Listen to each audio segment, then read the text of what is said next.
Good evening guys, magandang gabi po muli sa inyo lahat, sa aking pong mga kabunso. Kamusta po kayo? Kamusta po ang ating isang linggo? Today is Sunday, kamusta po, ano pong inyong ginawa? At yun, kayo po ba ay nag-bonding family? At yun, kami po muli ni Mrs. Nandito po, kung inyo pong nakikita. Kasama ko na naman po si Mrs. At tayo po ay magchichikahan. Magkwentuhan po tayo. Samahan niyo po kami. Tayo po magkwentuhan sa kung ano pong ginawa namin ngayon. Dahil nga po ngayon ay linggo. Linggo is Lord's Day. Amen. Kanina nga po galing po kami sa church. Nice ko pong pagkwentuhan po muli natin ang Word Word of God kaganina na pinahayag po ito ng ating mahal na pastora ni Reverend Pastora Ariel Lynn Ibanez. Amen. Kasi magka-rhyme po yung pangalan nilang mag-asawa, Ariel at Arielin. Ang ganda po, no? Ang galing. So Meant yun. to be. May sasabihin ka, Amore? Mars. Mars? Yes, parts. Mamshi? Sasabihin ka, Mamshi? Pasok. Pasok, mga Ayan. kapatid. Ayun. Kanina Po ang pinahayag po ng ninang ay tungkol sa lordship. Ano ba yung lordship, Amore? yung para sa akin, kung tama, pagka-Panginoon ni Pagkapanginoon. Jesus. At Meron siyang verse na inana dun anong verse na niya? sa Philippians 2:9-11. Sabi doon, kaya naman itinaas siyang lubos ng Diyos at binigyan ng titulong higit sa lahat ng titulo, upang ang lahat ng nasa langit at lupa at nasa ilalim ng lupa ay luluhod sa pagsamba sa Kanya, at kikilalanin ng lahat na si Jesucristo ang Panginoon sa ikapupuri ng Diyos Ama. Yung ibang version, nagsasabi na parang ang lahat ng dila ay magko-confess at lahat ng tuhod ay luluhod. 'Di ba? Ang ganda no. Ayan, tama. Ayan na. Upang ang lahat ng nasa langit at lupa at nasa ilalim ng lupa ay luluhod sa pagsamba sa Kanya. Amen. Ang tindi, no? Ganun ka Panginoon ang ating Lord. Ganun nga na dapat na sa langit hanggang sa ibabaw at kailaliman pa ng at sa ilalim ng kailaliman pa. Kung hindi pati dapat mga lahat. Mga tama ba, mga insect, dahil siyempre, di ba? Nasa ilalim ng lupa, di ba? No, hindi sa pagpapagawa. Ikaw naman eh. Ang witty mo. Ano witty? Ang taba ng utak. Ayun. Siyempre, yun nga po. Pasensya na po kayo kung medyo magulo. Pero kanina po sa lordship mo, may sabi po ng ninang, may three things daw na dinidemand. Ito ay number 1 is worship. Nandito po napapaloob yung siyempre po. Ito po galing din po sa ating mahal na pastora kaganina, no? Siyempre po pagkalinggo, dito po tayo sasamba. Sabi nga po ng ninang kanina, nagrema sa akin na umaga hindi na issue ito na halimbawa sa mga, although na minsan nangyayari din sa anak namin na minsan tinatamad na hindi na issue to, hindi na kailangan pagtalunan sa pamilya. Kumbaga matik na tuwing linggo, kumbaga routine na ito na sisimba tayo, magsasamba tayo sa Panginoon dahil nga po ang unang araw ng isang linggo ay dapat nating ikaloob sa ating Panginoon, which is ito po ay Sunday. Nandito po tayo. Gusto ko lang yun, parang para sa akin, mas gusto ko siyang tawaging lifestyle kaysa sa routine. Kasi pag routine parang dahil sa nakasanayan mo lang siya. Excuse me Pero kung naman po. lifestyle mo, parang essential siya. Wow, essential. Okay. Which is Essential hindi po siya siya na parte ng buhay mo. Hindi po siya lugaw pero essential po talaga kasi nga po minsan usually lang 2 to 3 hours lang po kung sa amin po na pero kung kukwentahin po natin ang ating isang linggo, napakahaba po ng oras na ibinigay sa atin. Pero yung pong pagsamba lang natin tuwing linggo, maximum 3 hours. Siguro po sabihin natin 5 hours, nandun na po. Before pandemic, ganun katagal. Nandun po yung nandun na po yung mga chikahan, kulitan na kamusta? Kainan. So yun po, nandun yung worship, kailangan natin magsamba sa ating Panginoong Jesus. At siyempre po, this time sa situation natin ngayon, na yung iba po halos sa online tayo nagsiservice. At yung isa po ay obedience. Siyempre, nandun po yung pagsunod natin sa Panginoon. Ikaw muna, Mrs. Kung Ako, ang ano ko naman dyan, ang lagi kong anong example dyan is yung tayong mananampalataya nung tinanggap natin si Jesus Christ as our Lord and Savior. Yung iba, hindi, ang gusto lang nilang i-accept si Jesus bilang their Savior. Sabi nga ng ninang kanina, bakit? Dahil may sa pangangailangan, gusto mo save ka, gusto mo mabigyan ka, malunasan yung sitwasyon mo, pero na-neglect yung pagiging Lord ni Jesus. Kasi, imbes na isuko yung buhay sa Panginoon, na siya yung gagawin mong Panginoon ng buhay mo, at hindi na ikaw yung masusunod sa sarili mo, ang sinasabi natin, o sige Lord, tatanggapin kita as my Savior. O sige Jesus, tatanggapin kita as my Savior, pero ako muna yung masusunod sa sarili ko. Dito, yung Lordship demands obedience. Pag sinabi natin na si Jesus Christ yung Panginoon natin, hindi na yung sarili natin yung susundin natin. Yes, may mga sarili tayong mga plans, may mga sarili tayong mga decisions, may mga sarili tayong pero kung tayo ay talagang nagsasubmit sa Lordship ng Panginoon, bago tayo gumawa ng mga desisyon na to, at yung mga plano natin, lahat pinagpipray natin, sinasanggunay natin sa Kanya, para magkaroon tayo ng kalinawagan sa lahat ng natin, actions. Kaliwanagan, hindi kaliwagan. Ay, kaliwanagan. Okay. Ganon din yun. Ayun, hindi na yung sarili natin, yung susundin natin.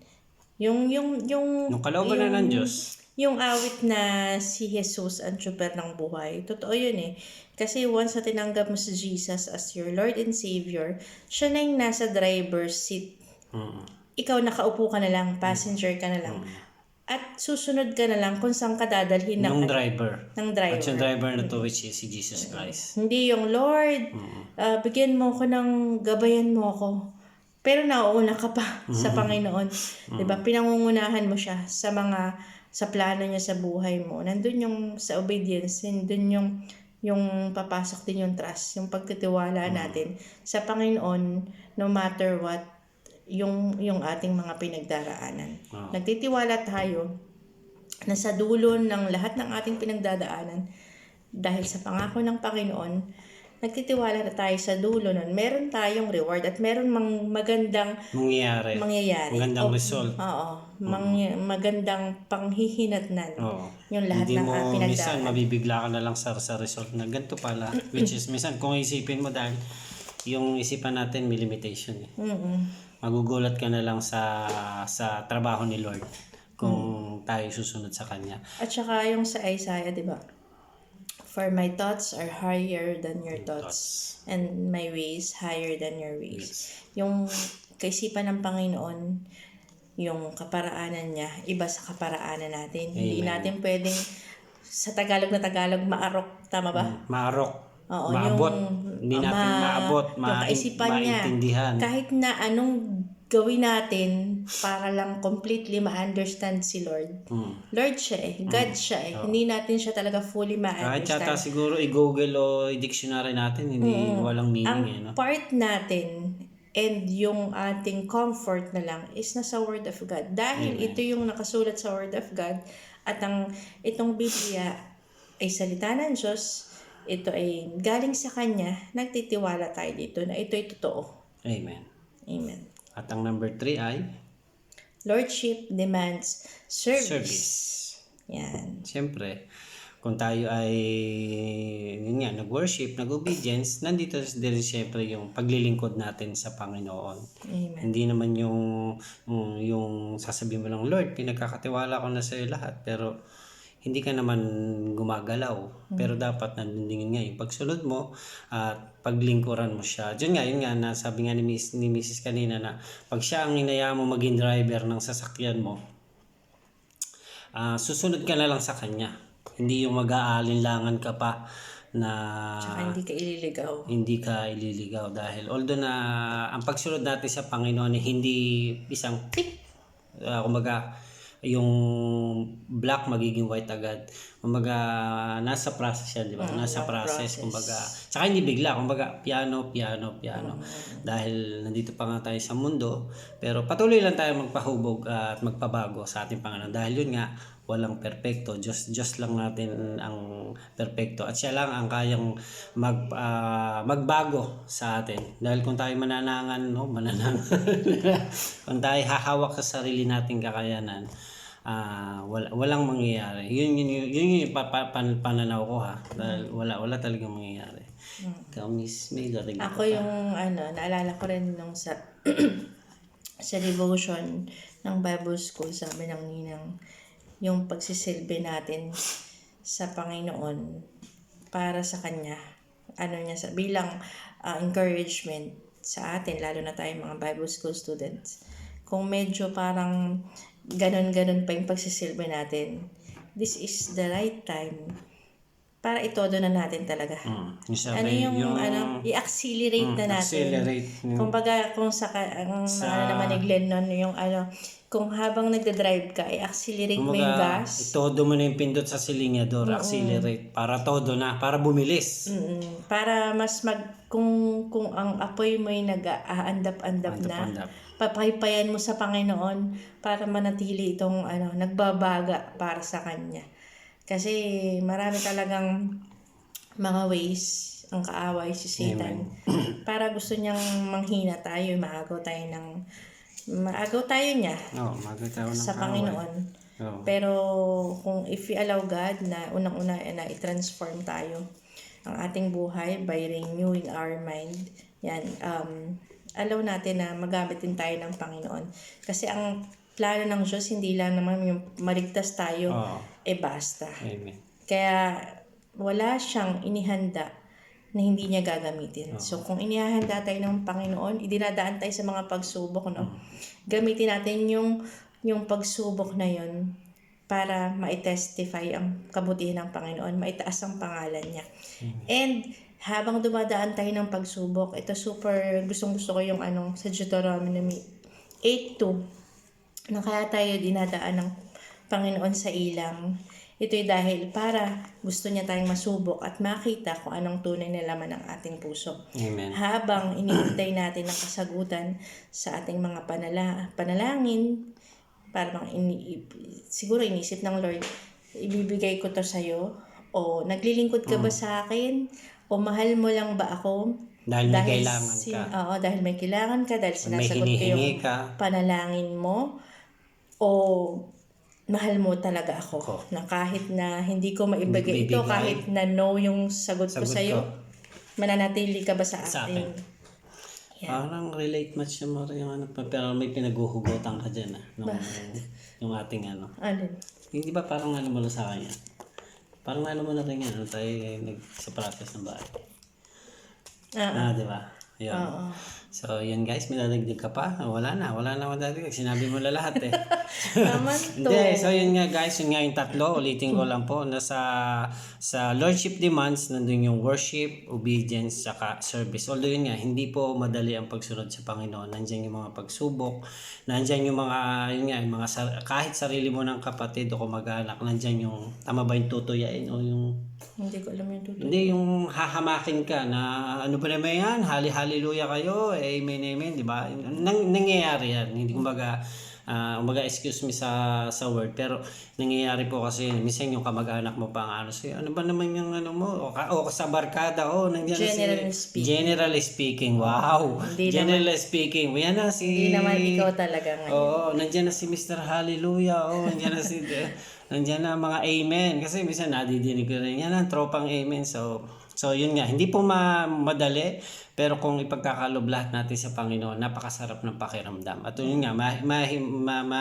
mahirap maglingkod, mahirap may mga baguhin, pero kung isasangguni natin sa Panginoon, napakaganda ng resulta at napakasarap sa pakiramdam. Kala mo lang mahirap, pero kung ma-overwhelm ka na lang, isa response ng Panginoon. Amen. Kaya- Bibigyan ng kagalakan. The joy of the Lord is our strength, sa Nehemiah 8:10. At saka yung doon kung talagang nagsasubmit ka sa Lordship ng Lord, hindi na yung tanong na, Lord, ano bang gagawin mo sa buhay ko? Kundi, what can I do? What can I do for you? Anong pwedeng magawa ko? O what do you want me to do for you? For you. Diba? Kasi hahayaan natin na magamit tayo ng Diyos. Hindi natin gagamitin ng Diyos sa sarili nating mga selfish ambition, sa mga sarili nating mga hidden Amen. na kagustuhan, hidden desire. Amen. Kaya lang tayo maglilingkod dahil para i-bless ka, para ganyan, para sundin niya magkaroon ka ng answered prayer. Pero dahil kaya ka maglilingkod sa Panginoon, dahil naranasan mo yung pag-ibig niya, Tsaka yung pagbabago. yung ayaw mong nang sayangin yung buhay mo sa mga bagay na, kumbaga man sa tingin natin hindi ganun talaga makabuluhan. Amen. Amen. Dahil ang Diyos lang naman talaga ang nagbibigay ng kahulugan sa buhay natin. Amen. Amen. So, yun. Wala na. Wala na. So, ayun po ang service kanina. At patuloy nga, nawa ay may natutunan po tayo at nawa ay napalakas po ang ating espiritu. At ayun po, pwede bang kung nais po namin, nais nyo po namin kayong ipanalangin, pwede ba yun? Mabay lang. Palay tayo ngayon? Oh, okay. Okay, tayo po yung manalangin. Ako na. Okay, let's pray. Pastor din. Okay, let's pray. Father God, maraming salamat po sa aming napag-usapan, sa aming pong munting kuro-kuro, O Lord O God. Maraming salamat, Panginoon, sa inyong Lordship. Nandun yung worship, obedience, and service, O Lord O God. Patuloy na hindi madali ang mga sitwasyong ito, O Lord O God, na pinagagawa mo sa aming Panginoon. Pero tunay nga na kung kami po ay patuloy na magtitiwala, Panginoon, magpapadrive kami sa iyo, Lord O God, ikaw nga hayaan namin maging super na aming buhay, Panginoon. Ikaw na pong bahala. Madali ang lahat kung nasa sa iyo, Lord O God. At tanggalin mo po, Panginoon, na kami po ay manangan sa sarili naming kagustuhan at kakayanan, Panginoon. Kaya naman po, Lord O God, patuloy na ingatan mo ang bawat isa. Ingatan mo po at patuloy kayong magministeryo, Panginoon, sa mga nakakakinig, Panginoon, ng ginagawa po namin ito, Panginoon. Yes. At nawa po ay ikaw magpala sa bawat buhay at kaluluwa, Panginoon. At patuloy na gamitin mo kami, Panginoon, mag-asawa, Panginoon, ayon sa iyong kalooban, Yes. Panginoon. Maraming salamat nga po sa pag-ibig at biyaya mo, O Lord O God. At nawa po, Lord O God, Panginoon, sa aking pong mga kapatid, O Lord O God, na nakikinig ngayon, Panginoon, ay patuloy na nawa po, Lord O God, ay tanggapin ka rin nila bilang isang Diyos na buhay at tagapagligtas ng kanilang mga buhay, Panginoon. Salamat nga po, Ama, at sa namin ibinabalik ang pinakamataas na puri. Pasalamat sa pangalan mo, Jesus. Amen. So, yun. So, yun guys, yung pumuli. Kung nais nyo pong ipanalangin namin kayo, kung gusto nyo po, mag-comment lang po kayo, or kung medyo nahiya po kayo, pwede po kayong Pwede ba? pwedeng mag-message. Pwede natin ilagay yung email mo. Yun, yung email. Okay, ito naman yata nila. Oo. Basta hindi pa namin masyadong yun. Oo. Yun. Ayun. Basta ito pong wala po kaming itinataas dito, hindi po ako, hindi siya ano ba yun? Kundi ang atin lang pong Panginoong Jesus. Kumbaga tayo pinagkukuro-kuro lang na kuro-kuro. Kuro-kuro. Yung mga Hindi naman kuro-kuro to excuse ma. Nais ko lang namin kayong palakasin ng inyo pong espiritu. At yun, ganoon na lang po. Magandang gabi po sa inyong lahat. At ito po ang aming Sunday service. Nalagi ka pa. Ay, speechless ako. Oo nga eh. So yun, Ganun na lang po guys at magkita po muli tayo sa susunod na linggo at God bless you all at nawa ay ingatan tayo ngayong buong isang linggo po muli ng ating Panginoon. God bless you. God bless you and please don't forget to subscribe, like, and And share. share. God bless you all. God bless Bye. you.